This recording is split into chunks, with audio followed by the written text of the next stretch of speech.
തിരുവനന്തപുരം കോർപ്പറേഷനിലെ ബി.ജെ.പിയുടെ മേയർ ചർച്ചകൾ ഡൽഹിയിലേക്ക്. പാർട്ടി സംസ്ഥാന പ്രസിഡന്റ് രാജീവ് ചന്ദ്രശേഖർ ഇന്നോ നാളെയോ കേന്ദ്ര നേതൃത്വവുമായി ചർച്ച നടത്തുമെന്നാണ് സൂചന.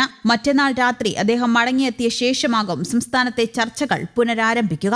ഇതിനിടെ തെരഞ്ഞെടുപ്പ് അവലോകനത്തിനായി മണ്ഡലം ഭാരവാഹികൾ വരെയുള്ളവരുടെ യോഗവും ജില്ലാ കോർ കമ്മിറ്റിയും ചേരും. കേന്ദ്ര നേതൃത്വത്തിന് നീക്കമറിഞ്ഞ ശേഷമാകും തുടർ തീരുമാനങ്ങൾ. ബി.ജെ.പി സംസ്ഥാന വൈസ് പ്രസിഡന്റും മുൻ ഡി.ജി.പിയുമായ ആർ ശ്രീലേഖ, സംസ്ഥാന സെക്രട്ടറി വി രാജേഷ് എന്നിവരുടെ പേരുകളാണ് സജീവ പരിഗണനയിലുള്ളത്. കേന്ദ്ര നേതൃത്വത്തിന് മുന്നിൽ RSS സമർപ്പിച്ചിട്ടുള്ള പേരുകൾ കൂടി പരിശോധിച്ച ശേഷം ഒരു പേര് അന്തിമമായി നിർദ്ദേശിക്കാനാണ് സാധ്യത. മേയർ സ്ഥാനത്തേക്ക് ഒരു സർപ്രൈസ് സ്ഥാനാർത്ഥി പാർട്ടി പ്രതിനിധിയായി മത്സരിക്കാനുള്ള സാധ്യതയും തള്ളിക്കളയാനാകില്ല.